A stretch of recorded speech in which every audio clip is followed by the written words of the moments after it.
बीते कुछ सालों में आपने महसूस किया होगा कि आपके मोबाइल फोन की स्क्रीन पर कई ऐसे ऐप्स जिन्होंने एडमिशन ले लिया है, जो कि आपकी जिंदगी को आसान बनाने का दावा तो करते हैं। इन ऐप्स का नाम मसलन ब्लिंकिट, जोमैटो, स्विगी, जेप्टो या फिर इंस्टामार्ट हो सकता है।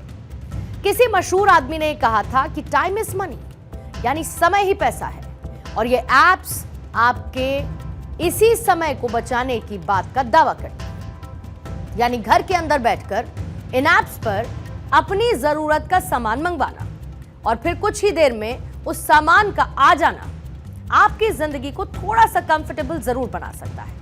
लेकिन आज हम आपको आपके घर से बाहर लेकर चलना चाहते हैं, क्योंकि बाहर की दुनिया में ये ऐप्स क्या प्रभाव डाल रही हैं, ये भी आपको जानने का पूरा अधिकार है और ये जानने की आपकी जिम्मेदारी भी है।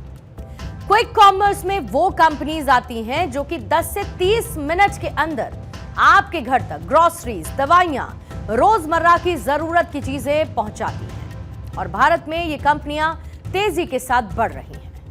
साल 2023 में भारत में क्विक कॉमर्स की ग्रॉस मर्चेंडाइज वैल्यू करीब 19,000 करोड़ रुपए तक पहुंच गई थी। रेडसियर की एक रिपोर्ट के मुताबिक साल 2025 के आखिर तक यह मार्केट $5.5 बिलियन तक पहुंच सकता है। वहीं स्टैटिस्टा के मुताबिक साल 2029 तक भारत का क्विक कॉमर्स मार्केट $9.95 बिलियन का हो सकता है, जिसमें 4.5% की कंपाउंड एनुअल ग्रोथ रेट शामिल रहेगी। अब एक बार में देखने से लगता है कि इंडस्ट्री तेजी के साथ ग्रोथ कर रही है और दूसरी तरफ एक आम आदमी की जिंदगी को किस तरीके से आसान कर रही है। ये सारे के सारे ब्लॉक्स ग्रीन टिक हैं। लेकिन जैसा कि हमने कहा था कि घर के बाहर निकलकर भी इस इंडस्ट्री को समझना, एक आम आदमी जब अपने घर से बाहर निकलता है तो वो बाजार को देखता है। इसी बाजार में वो दुकानदार भी होते हैं जो इसी समाज से आते हैं। भारत में किराना स्टोर्स हमारी रिटेल अर्थव्यवस्था की रीढ़ है।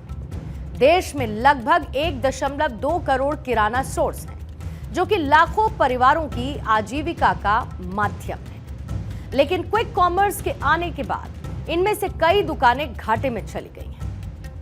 डेटम इंटेलिजेंस की 2024 की एक रिपोर्ट यह कहती है कि 46% क्विक कॉमर्स यूजर्स ने अपनी किराना दुकानों से खरीदारी कम कर दी है। इनमें से 82% कंज्यूमर्स ने अपनी किराना खरीद का कम से कम 25% हिस्सा डिजिटल प्लेटफॉर्म पर शिफ्ट कर दिया है।